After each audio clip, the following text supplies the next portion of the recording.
Hoy, les traigo un caso que heló la sangre de todo un país.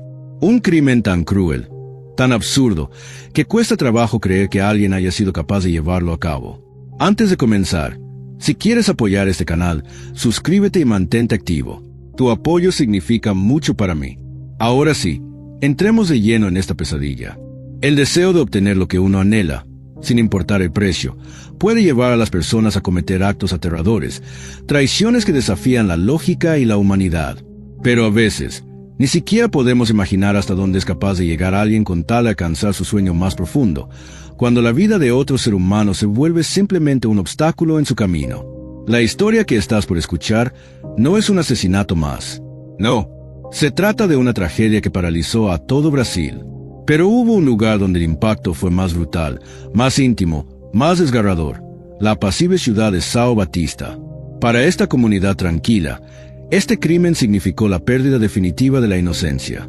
Fue, sin duda, el hecho más atroz, perturbador e inimaginable en la historia del pueblo.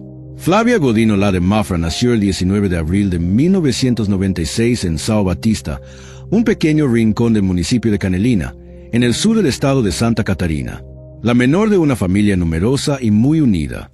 Sus padres, gente humilde y trabajadora, siempre se esforzaron por darle lo mejor a sus hijos, criándolos con amor, valores y mucho empeño. Flávia creció como una joven noble, amable y muy querida.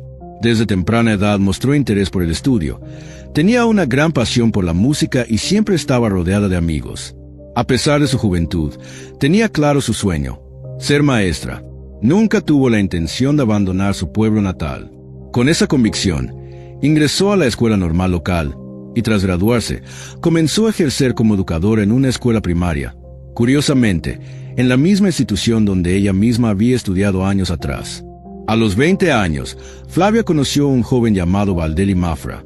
Se enamoraron con rapidez y pronto comenzaron una relación. En el verano de 2019, Valdelli le propuso matrimonio y ella aceptó con entusiasmo. En octubre de ese mismo año, se casaron y apenas 2 meses después recibieron la noticia que cambiaría sus vidas para siempre. Estaban esperando un hijo. La felicidad que ambos sintieron era indescriptible. Rosalba María Grimm, conocida más adelante por su apellido de casada, Chist, también nació en São Batista, en 1994. De su infancia y entorno familiar se sabe poco. Desde joven, muchos la describían como una persona extraña, intensa, incluso exagerada. Solía adornar historias, inventar logros y siempre buscaba llamar la atención. Esa necesidad constante de ser el centro llevó a muchos a no tomarla en serio. Con el tiempo, esa conducta se intensificó. Rosalba empezó a valerse de la compasión de los demás. Contaba historias de tragedias personales, de enfermedades graves, todas inventadas, para ganar simpatía y cuidados. En un episodio particularmente alarmante, llegó a fingir una enfermedad terminal con tal de evitar que su pareja la dejara. Le suplicó que no la abandonara en sus últimos meses de vida. Y cuando el teatro comenzó a desmoronarse, fingió una milagrosa recuperación. En 2017, Rosalba contrajo matrimonio con un hombre reservado y callado llamado Sulmar Chist. Él era tranquilo, complaciente y aceptaba todo lo que ella proponía. Fue ella quien impulsó el matrimonio. Él simplemente accedió. Se establecieron en una pequeña casa en las afueras del pueblo, en una zona pacífica. Rosalba trabajaba como bibliotecaria en una escuela local. Sin embargo, sus compañeros estaban divididos. Unos no confiaban en ella, otros simplemente la evitaban por su actitud dominante y sus constantes mentiras. Durante los primeros 3 años de matrimonio, Rosalba no pudo concebir. Los médicos incluso le advirtieron que quizás nunca podría quedar embarazada. Por eso, cuando en el otoño de 2019 anunció que finalmente estaba esperando un bebé, el júbilo fue inmenso. Compartió la noticia con familiares, amigos y compañeros de trabajo. Subió una fotografía del test de embarazo positivo en sus redes sociales, y los mensajes de felicitación no se hicieron esperar. Su esposo y su familia comenzaron a tratarla como a una reina. La protegían de cualquier tipo de estrés, la mimaban, la cuidaban. Incluso quienes antes desconfiaban de ella ahora se mostraban comprensivos y amables, sabiendo cuánto había anhelado convertirse en madre. Pero en diciembre de ese mismo año, algo devastador ocurrió. En su 3er mes de embarazo, Rosalba sufrió un aborto espontáneo. Fue un golpe demoledor, pero no le dijo a nadie. En lugar de compartir su dolor, eligió mentir. Decidió continuar con la farsa. Empezó a usar ropa holgada y a aumentar de peso para aparentar que seguía embarazada. Y mientras tanto, en su interior, algo oscuro comenzó a gestarse. Un plan perturbador, inimaginable. 2 meses después de haber perdido a su bebé, se comenzó a correr la voz en la escuela. Otra profesora estaba embarazada. Era Flavia. Y las felicitaciones no tardaron en llegar. Hasta ese momento, Flavia y Rosalba apenas se conocían. Apenas si se saludaban. Pero, de la noche a la mañana, Rosalba mostró un repentino y extraño interés por acercarse a Flavia Godino. La agregó en redes sociales y empezó a enviarle mensajes todos los días, proponiéndole salir a caminar o simplemente conversar. Alegaba que, como sus fechas de parto eran similares, tenían mucho en común. Flavia, aunque al principio se mostró reservada, consciente de la fama que Rosalba tenía como una mujer algo inestable, finalmente accedió a almorzar con ella durante una pausa en el trabajo. Fue ahí donde intercambiaron números de teléfono. Y, como era habitual en Rosalba, el encuentro se convirtió en un despliegue de relatos exagerados.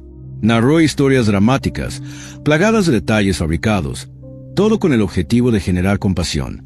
Lo único cierto era que durante años había intentado quedar embarazada y que aquella supuesta gestación era, según ella, un milagro largamente esperado. Ni una palabra mencionó sobre el aborto. Al principio, sus encuentros fueron esporádicos, a pesar de verse casi a diario en la escuela. Pero lo que pocos sabían era que, paralelamente, Rosalba se había puesto en contacto con otras 2 mujeres embarazadas del mismo pueblo a través de redes sociales. Mujeres que, según sus publicaciones, estaban en una etapa similar del embarazo a la que Rosalba decía tener. A ellas también intentó ganarse. Les enviaba mensajes, les proponía verlas, incluso pidió visitarlas en sus casas. Les dijo a todos que esperaba una niña y que ya había elegido un nombre, Elise. Sin embargo, cuando descubrió que ambas mujeres esperaban varones, cortó todo contacto con ellas sin más explicación. Y entonces, al enterarse de que Flavia también tendría una hija, todo cambió. Desde ese momento, Rosalba fijó toda su atención en ella. Una obsesión silenciosa, peligrosa, fue creciendo día a día. Con el paso del tiempo, mantener la farsa se volvió más complicado. Rosalba pasaba horas investigando síntomas y experiencias comunes entre mujeres embarazadas, repitiéndolas después como propias ante su esposo, familiares y compañeros de trabajo. Durante varios meses logró subir casi 15 kilos, pero aún así, su apariencia no convencía del todo. No tenía el cuerpo de una mujer en los últimos meses de gestación. Para empeorar las cosas, su esposo, Zulmar, comenzó a insistir en acompañarla a las citas médicas. Quería ver a su bebé en las ecografías, escuchar el latido del corazón, pero Rosalba no podía permitirlo. Tenía que ser creativa, tenía que seguir mintiendo. Zulmar era un hombre simple, confiado y profundamente enamorado. Creía cada palabra que su esposa le decía, así que no le costó demasiado engañarlo. Le aseguraba que las consultas se cancelaban o que las reprogramaban por exceso de pacientes, que el médico estaba fuera de la ciudad o enfermo. Otras veces, decía que había conseguido un lugar de último minuto mientras se trabajaba. Y él, sin sospechar nada, le creía.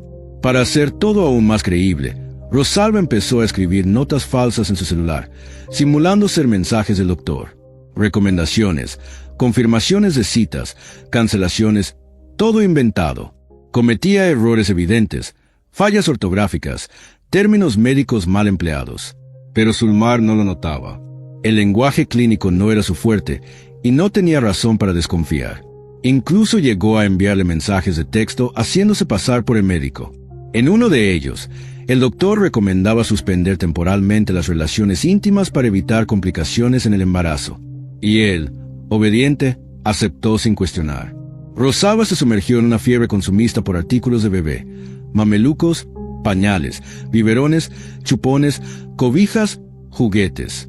Solía visitar tiendas con su esposo, con su madre o su hermana. Pero poco a poco, su enfoque se desvió completamente hacia Flavia. En julio de 2020, organizó una sesión fotográfica de maternidad, un evento cuidadosamente planeado. Llevaba un vestido largo, típico para este tipo de sesiones, y sostenía unos zapatitos de bebé y un mameluco diminuto. A su lado, Zulmar, abrazando y besando su vientre con ternura, mientras ella sonreía al lente. Las imágenes eran tan convincentes que nadie dudó. Más tarde, esas fotos formarían parte del expediente judicial. Para principios de junio, Flavia y Rosalba ya eran prácticamente inseparables. Se veían a diario, hablaban, compartían pensamientos y hacían planes para el futuro.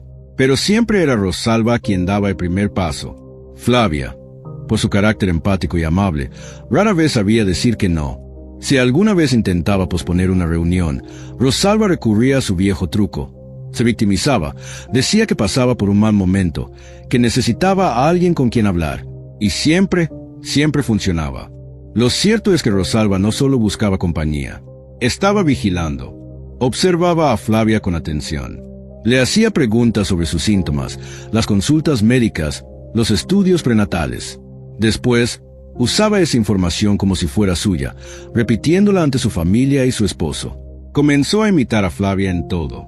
Copiaba su forma de caminar, de moverse con dificultad, de sostener la espalda. Incluso fingía los mismos antojos. Lo que Flavia vivía, Rosalba lo reproducía. Baldelli, el esposo de Flavia, no estaba cómodo con esta nueva amistad.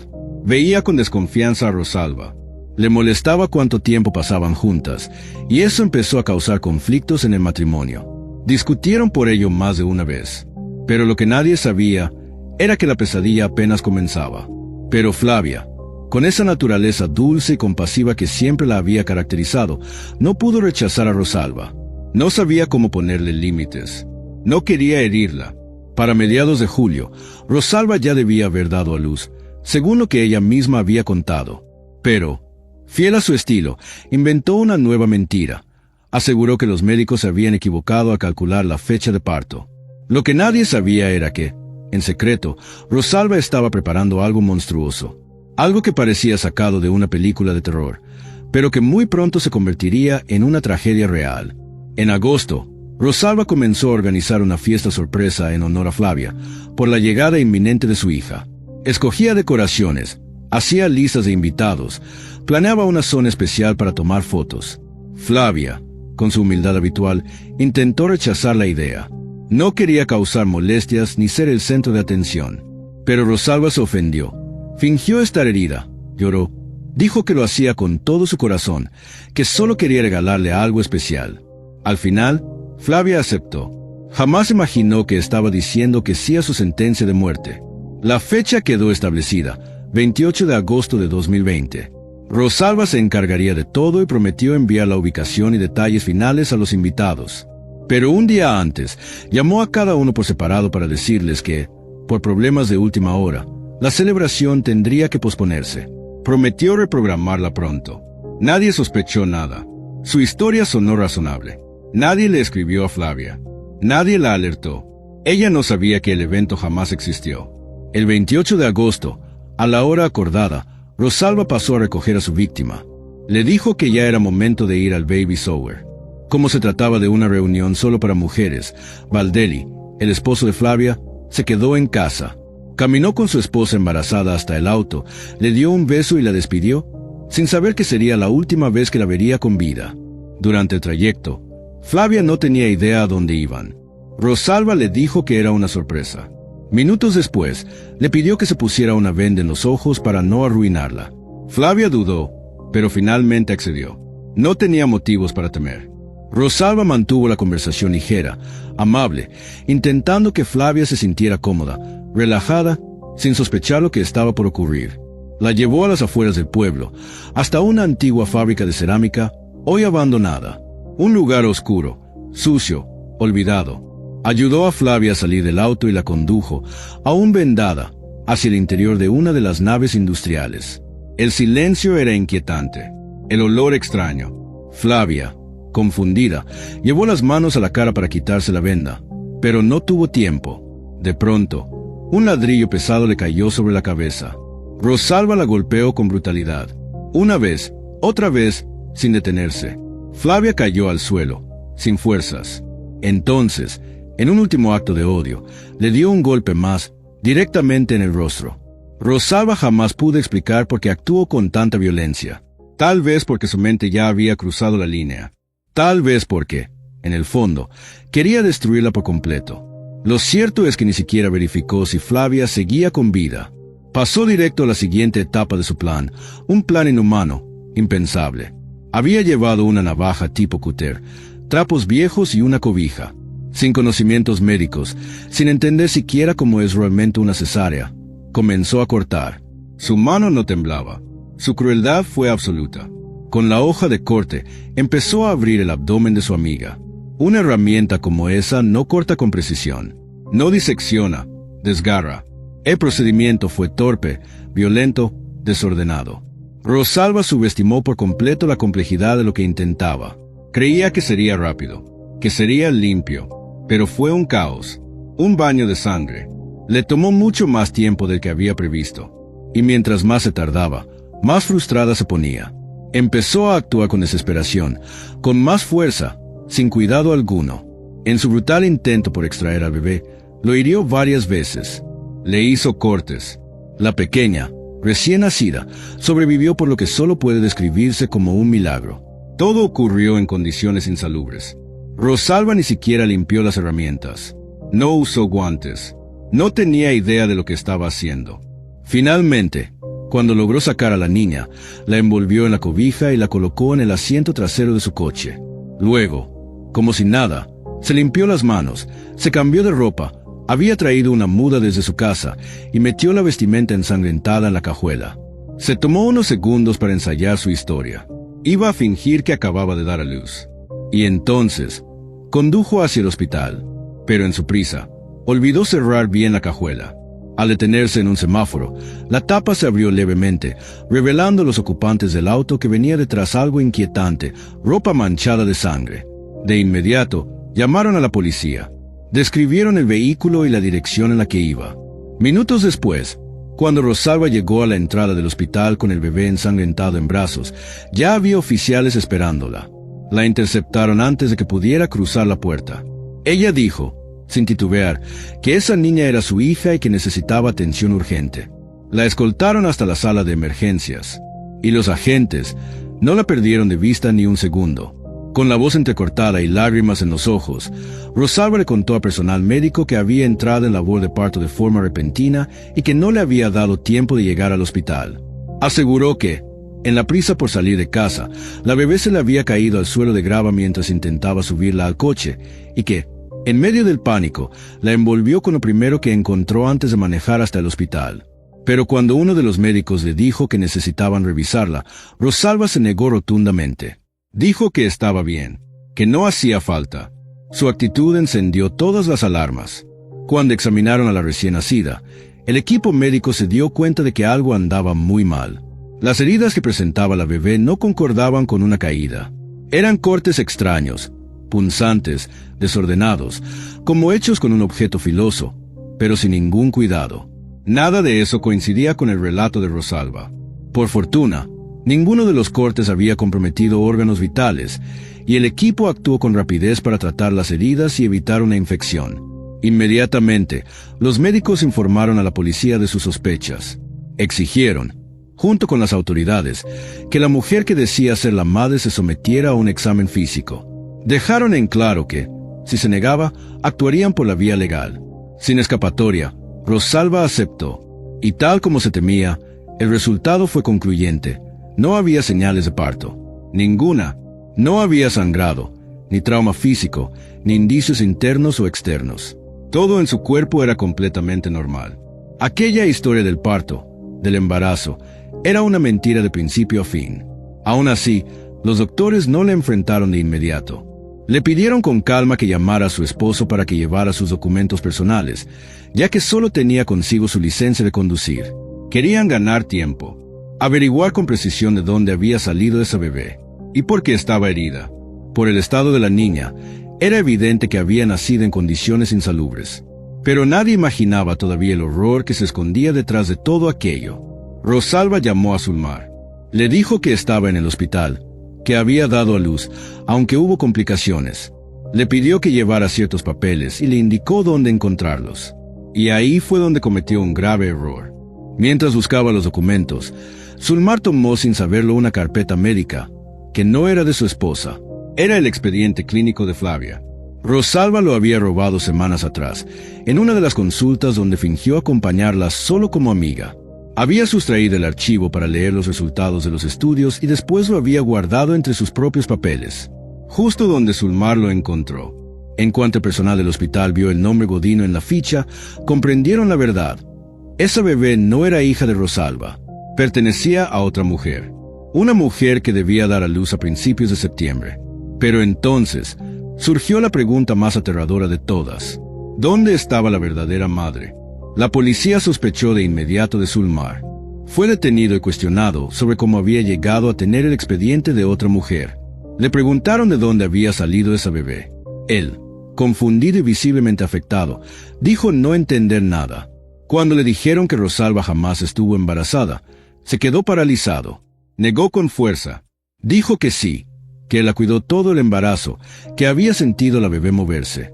Mostró fotografías de su sesión de maternidad y hasta mensajes que, según él, habían sido enviados por el médico que seguía el caso.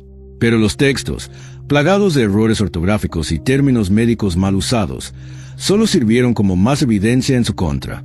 Las autoridades confirmaron que todos esos mensajes provenían del teléfono de Rosalba. Cuando le mostraron la verdad, Zulmar se derrumbó, se cubrió el rostro con las manos y lloró desconsoladamente. Había creído cada palabra. Había soñado con ser padre. Y todo era una farsa. Mientras tanto, Valdeli Mafra, el esposo de Flavia, ya había reportado su desaparición. Dijo a la policía que su esposa se había ido con una amiga a un baby shower y que debía regresar a las 9 de la noche. Pero nunca volvió. Su celular estaba apagado. Preocupado, Valdeli empezó a llamar a los supuestos invitados de la fiesta. Y lo que descubrió lo dejó helado. Todos le dijeron que el evento había sido cancelado el día anterior. Intentó comunicarse con Rosalba. Nada. También tenía el teléfono apagado. No quiso esperar ni un minuto más. Fue directamente a la estación de policía. En ese momento, los agentes aún no habían recibido el reporte del hospital, por lo que no sabían que ambos casos estaban relacionados. Le dijeron que comenzarían la búsqueda al día siguiente. Pero para Valdeli, eso no era suficiente. Reunió a los padres de Flavia y a varios familiares. Organizaron grupos de búsqueda. Se dividieron para cubrir la mayor cantidad de terreno posible. Valdeli decidió revisar las afueras del pueblo. Lo que estaba por encontrar marcaría su vida para siempre. Fue el propio Valdeli quien, al pasar junto a una vieja fábrica abandonada, sintió un impulso. Algo dentro de él le dijo que debía detenerse. Entró, con el corazón latiéndole con fuerza. Y entonces la vio. Ahí estaba el cuerpo de su esposa, brutalmente desfigurado, irreconocible. Paralizado por el horror, Valdeli apenas pudo reaccionar. Llamó a la policía y a los servicios de emergencia. No entendía qué había pasado. No podía imaginar quién habría sido capaz de algo tan atroz. Minutos después, los agentes llegaron al lugar. Pero para entonces ya habían recibido un informe del hospital. Una mujer había llegado con una recién nacida, diciendo que era su hija, pero los médicos confirmaron que no había dado a luz. Además, llevaba consigo un expediente médico que pertenecía a una mujer llamada Flavia Godino. Cuando la policía escuchó ese nombre, todo encajó. La víctima encontrada en la fábrica abandonada y el nombre en el archivo robado eran el mismo. No había duda. El caso estaba resuelto. El equipo forense determinó que Flavia había sido golpeada al menos 5 veces en la cabeza con un ladrillo. Sin embargo, ninguna de esas heridas fue fatal por sí sola. La causa de muerte fue una hemorragia masiva, provocada por el intento violento de extraerle a su hija. El arma utilizada, un cúter de caja, fue hallada junto al cuerpo, aún manchado de sangre. Con toda la evidencia sobre la mesa, demostrar la culpabilidad de Rosalba fue solo cuestión de procedimiento. Las pruebas de ADN confirmaron que la bebé que ella intentó reclamar como suya era, sin lugar a dudas, la hija biológica de Flavia. Pero incluso frente a las pruebas irrefutables, Rosalba lo negó todo. Mantuvo su historia. Insistía en que era inocente. No duró mucho. Sus huellas estaban en la hoja del cúter. La sangre de Flavia estaba en su ropa, en sus zapatos y hasta en su cabello. La investigación también confirmó lo que ya se sospechaba. Rosalba había perdido a su bebé meses antes y había fingido estar embarazada todo ese tiempo. Eligió a su víctima con anticipación. Planeó cada paso para poder robarle a su hija, pero nunca pensó en lo que vendría después. Fue declarada culpable de homicidio agravado, lesiones a menor y secuestro. En un intento por obtener una condena menor, finalmente confesó. Narró los hechos con lujo de detalle. La sala del tribunal quedó en silencio absoluto. El horror estaba en cada palabra. Su abogado argumentó que Rosalba había sufrido un colapso psicológico tras el aborto espontáneo y que su obsesión con ser madre la llevó a perder contacto con la realidad. Pero los peritos psiquiátricos fueron contundentes. Rosalba estaba mentalmente estable. Sabía perfectamente lo que hacía. Era plenamente responsable de sus actos. Fue sentenciada a 57 años de prisión. Solo podría pedir libertad condicional tras cumplir al menos la mitad de la pena. Sulmar Chisl, su esposo, fue absuelto por completo.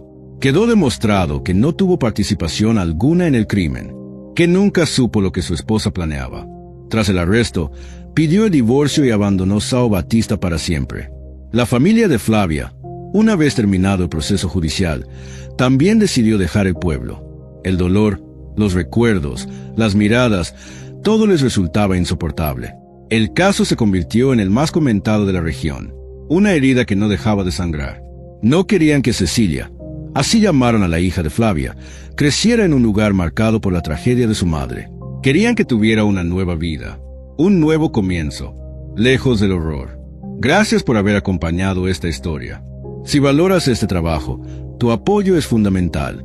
Dale like al video, comenta, compártelo.